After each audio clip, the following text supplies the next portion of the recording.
안녕하십니까. 김정기TV의 김정기입니다. 2020년 6월 15일 김정기의 세계전망대 제18회 시작합니다. 오늘 주제는 박지원의 대북 특사 주장 비판. 문재인 군 통수권자로서 북한의 국지 도발에 책임져라 입니다. 오늘은 2000년 6월 15일 남북 공동선언 20주년입니다. 이걸로 김대중이 노벨 평화상을 받았는데요. 그 상금을 놓고 행제간에 법적 분쟁을 한다는 등 국제적인 망신살이 뻗쳤습니다. 선언문 채택 20년이 되었건만 남북관계가 일촉즉발의 위기로 치닫고 있습니다. 이 정도면은 노벨 평화상 반납해야 하는 거 아닙니까?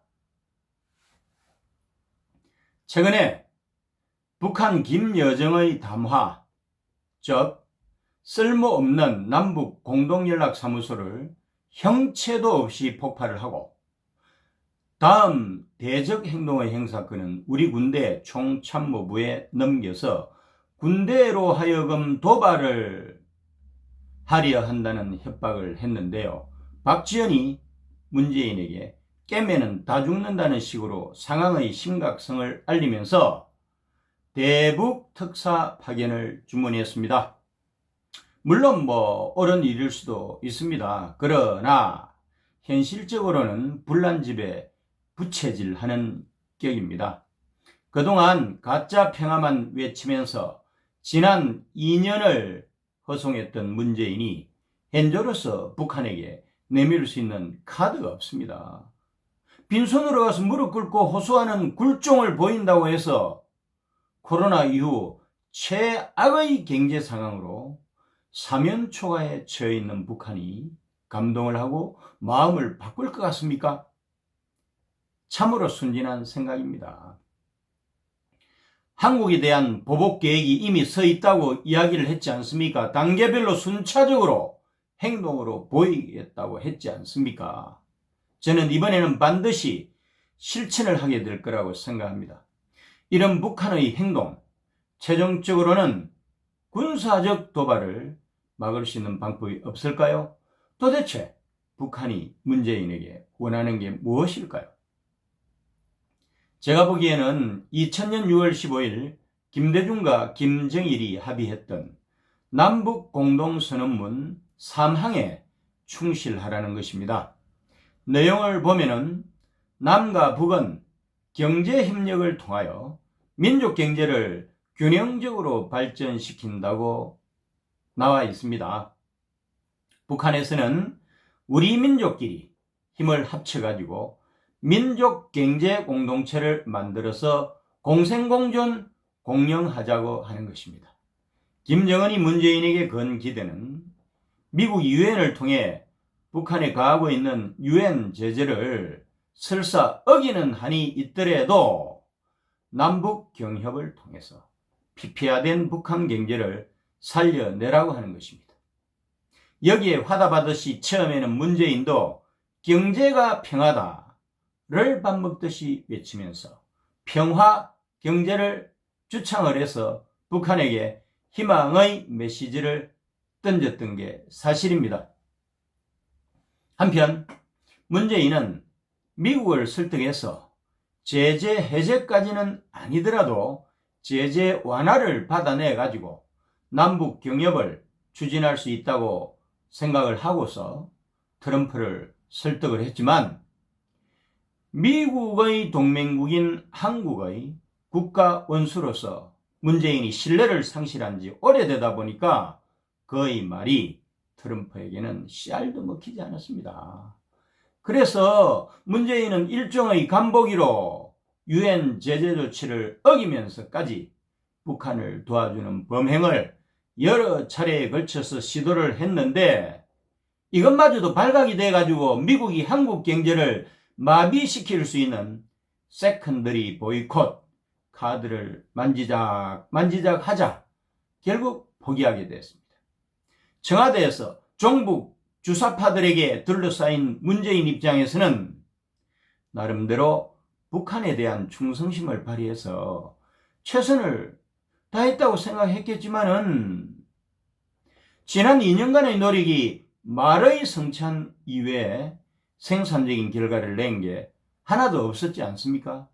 북한 입장에서 보게 되면은 명백한 배신이고 그래서 엄청난 분노를 느끼게 되는 것입니다. 명실상부한 비공인 핵 보유국이 된 북한은 지난 30년간 못 먹고 못 입고 못 쓰면서 그야말로 고난의 행군을 하면서 핵 보유국이 되었고 이제는 이것을 협박수단으로 해서 한국과 국제사회로부터 경제적 보상을 받고자 하는 것인데요. 중재자 역할로 허풍만 떤 문재인에 대한 심한 배신감밖에 더 있겠어요? 느껴지는 것이. 그러면 앞으로 어떻게 해야 될까요? 문재인이 제일 먼저 해야 될 일은 미국과 전통적 동맹국으로서 신뢰를 회복하는 것입니다. 애초에 한반도 비핵화 문제의 중재자를 자처하고 나서면서 성과를 내려고 했다고 한다면 북한의 대변인으로서 북한의 입장만 되풀이하는 것이 아니라 미국을 확실한 내 편으로 만드는 전략이 필요했었다는 겁니다. 미국과의 굳건한 믿음이 전제되지 않고서야 어떻게 미국을 설득할 수 있겠습니까? 그동안 문재인의 국가 지도자로서 보인 대미국 행태는 신뢰할 수 없는 사회주의자로서 낙인 찍히는 것이었고요. 그래서 그 이후의 행동을 보면은 동맹으로서 미국으로부터 신뢰받을 수 없는 그런 행동만 했던 것입니다. 내용적으로 봐도요, 고수가 아니라 하수짓만 했습니다. 북한의 비핵화 목표는 영변 핵시설 폐기와 미국을 타겟으로 할 수 있는 ICBM 포기 등을 통해서 UN 제재 해제 또는 완화를 얻는 거였고, 미국의 비핵화는 북한이 핵의 CVID, Complete Verified Irreversible Dismantlement이라고 해서 완전하고 검증되고 불가역적인 폐기, 즉 다시 말씀드리면 핵을 완전히 포기하게끔 하는 거였는데 한마디로 북미가 비핵화에 대해서 동상이몽 아니었던가요?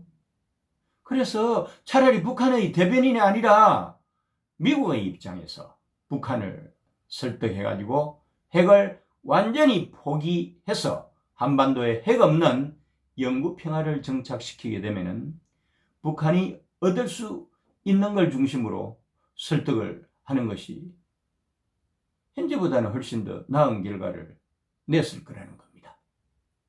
물론 핵이 김정은 1인 수령 체제의 생존 그 자체니까 이것 또한 쉽지는 않았겠지만은 그래서 북한 김정은과 미국 트럼프를 놓고 이들을 리드할 수 있는 고도의 협상 능력이 필요했는데 문재인과 청와대 참모들 수준이라는 것이 워낙에 국제정치에 대해서 전문적 지식이나 전략적 사고를 할 수도 없는 사람이 전무하다 보니까 할 수 있는 사람이 전무하다 보니까 초대형 사고를 친 거 아니겠어요? 걱정이 태산입니다. 이렇게 무능하고 무력하고 무지한 지도자가 대통령인 게 우리 민족의 불행인 것입니다. 북한 최고사령관 김정은의 위임을 받은 김여정의 한국 국지도발 명령이 북한 군부의 실력자이자 우리의 합참의장에 해당하고 최근에 차수로 승진한 박정천 인민군 총참모장에게 떨어졌습니다.